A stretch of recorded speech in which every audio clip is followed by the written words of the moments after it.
Horror Show is filmed in front of a dead studio audience. From a mobile phone, in fact.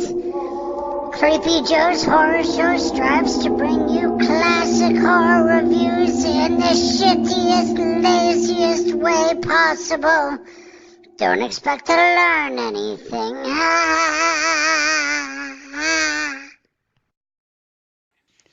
The Twilight Zone is an American media franchise based on the anthology television series created by Rod Serling. The episodes are in various genres including fantasy, science fiction, suspense, horror, and psychological thriller, often concluding with a macabre or unexpected twist, and usually with a morale. Needle, please.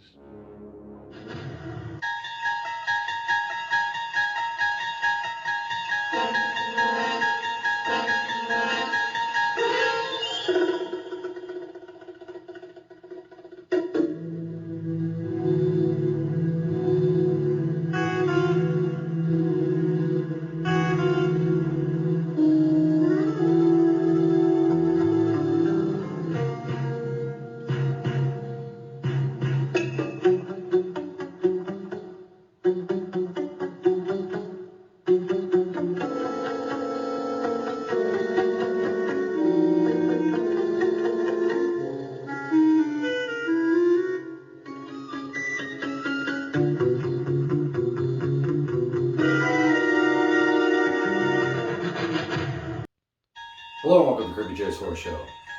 Today, we're going to discuss the greatest show of all time. Even better than the monsters. Yeah. Twilight Zone. I'm going to talk about my top 10 favorite Twilight Zone episodes. Now, as we know in every Twilight Zone episode, there's a lesson to be learned, a life lesson. Now, if everyone watched this show, the world would be a much better place, but can't always have it the way we want it. So, with that being said... Hey man, let me host it. I love the Twilight Zone. No, let me do it. He's an I don't care. idiot. You guys can split it up. How about that? If you do half them and you do half. 5 and 5. Sounds good to me, man. You go first then, perv. Here we go, guys.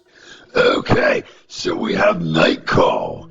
And Night Call depicts an elderly woman who's getting late night phone calls in her bed and from an unknown caller, and she doesn't know who it is, and he's just moaning and groaning on the phone. So finally she figures out that the calls are coming from a grave in the cemetery, the grave of her ex-fiancé who died in a car accident that she caused because she had to have it her way and drive the car. So finally she gets home and figures out, well, I can call him and communicate with him, but he says, you said to leave me alone. The lesson here learned is that she always got her way, and to maybe not be that way anymore. The Hitchhiker's about a bitchin' babe that's crossing from New York City the whole way to Los Angeles on a road trip. And she keeps seeing the same hitchhiker everywhere. Every state she goes in, man, he's following her everywhere. And she was in a little accident where she needed a tire change at the beginning back in Pennsylvania. But this guy's everywhere. And so she finally gets really scared and freaked out. And when she calls her mother in New Mexico, her mom is in the hospital with a nervous breakdown because her daughter died in an accident. So she realizes that it was her that was dead in the accident, and she never really survived. And this guy's actually the Grim Reaper trying to take her into the afterlife, man. Okay, so now we have the dummy. And the dummy is about a ventriloquist named Jerry and a dummy named Willie. And Willie is actually alive and does things and says things that Jerry doesn't make him do or say. And no one seems to believe Jerry, so he turns to the bottle man, and he's like a really bad alcoholic. So he ends up dropping Willie as the act and picks up a new dummy for a new act. And then ultimately, Willie gets jealous and destroys that puppet. And then he ends up taking Jerry over in the end, and that becomes the act. All right, now, we have Nightmare at 20,000 feet. After suffering a nervous breakdown and getting out of the sanatorium, Robert is taking an airplane ride and notices that there's a gremlin ripping apart the wing of the plane. Now, no one else believes him, and everyone just thinks that he's going to be, back in the sanatorium again. He's crazy, right? So then they give him a sedative to calm him down and shut him up and everything, and he doesn't really take it. He pretends to take it, and he steals the revolver off the airplane guard, and he goes crazy, man. And he goes crazy, so they land the plane, and when they land the plane and take him away and strap him down, they realize that the wing was destroyed and there really was a gremlin out there doing it. Okay, so now we have The Living Doll. Living Doll is about a doll named Talking Tina and a really mean stepfather who's really mean to his stepdaughter. And the little girl has this doll, and he's doing everything he can to destroy it.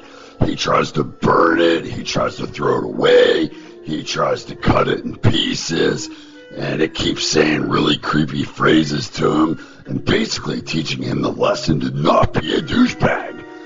So, ultimately, the doll ends up seeking revenge on him.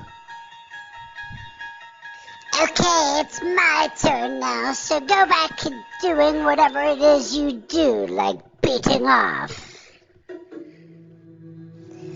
The Monsters Are Due on Maple Street is about a small community of people who start blaming each other for strange occurrences that are happening, such as power outages and cars not starting and other weird things. They start blaming each other for all these strange occurrences, and ultimately it's an alien test from the sky watching to see what humans will do in a state of distress. That's what conspiracies turn into now, isn't it, folks? The new exhibit is about an employee at a wax museum who takes care of a series of serial killer wax figures. After the news of the wax museum shutting down, he takes the figures into his basement to take good care of them. And they start murdering people one by one. And he's helping by burying the bodies in his basement, including his own wife. At the end, when the wax museum opens back up, he's depicted as one of the serial killers, the most significant of all. A Game of Pool is about a man who's obsessed with the game of pool and wants nothing more than to be known as the best pool player ever. So he challenges the late Fats, who is the professional pool player who's been dead for 10 years. So when he comes from the afterlife to face him, he gets his wish and he wins against him. But then he's ultimately forced to play everyone who challenges him then for eternity. Eye of the Beholder is about a woman who has undergone 11 surgeries to try and fix her face. Now her face seemingly is gorgeous to us, the viewer. But in this episode, it's about a science fiction world where everyone looks like a monster. In our eyes, anyway. But in their eyes, she's the monster and she's ugly. So they send her to a village with other like-looking human beings where she can be with her own kind. And they can continue on with their conformed society. Will the real Martian please stand up? In this episode, 2 state troopers are investigating a UFO crash in the frozen lake where it leads them to a diner from the footprints in the snow. Inside the diner, there are many people trying to figure out as well who the Martian is, and they're all freaking out and throwing a fit and blaming each other as it happens. So by the end of the episode, the real Martian is sitting at the cafe bar, and he finds out that the cafe owner is a Martian himself from Venus. It's a very strange episode indeed. So there you have it. That was my top 10 favorite Twilight Zone episodes. Now, with that being said, I love all of them. I thoroughly enjoy every single episode of the Twilight Zone. I don't think that there was ever a bad one made. Some of them had different, like some of them were filmed on tape and some of them were filmed, the real way. So some of them looked different, but ultimately they were all from the same era. And then, they tried to recreate it in the 80s, and now they're still doing it now. They've tried it a couple different times. Don't quote me on the exact years, but the original's the best. As, that's how it usually goes. So anyway, thanks for watching. And next time, let me do the whole thing. I'm way better at it. You guys shut up.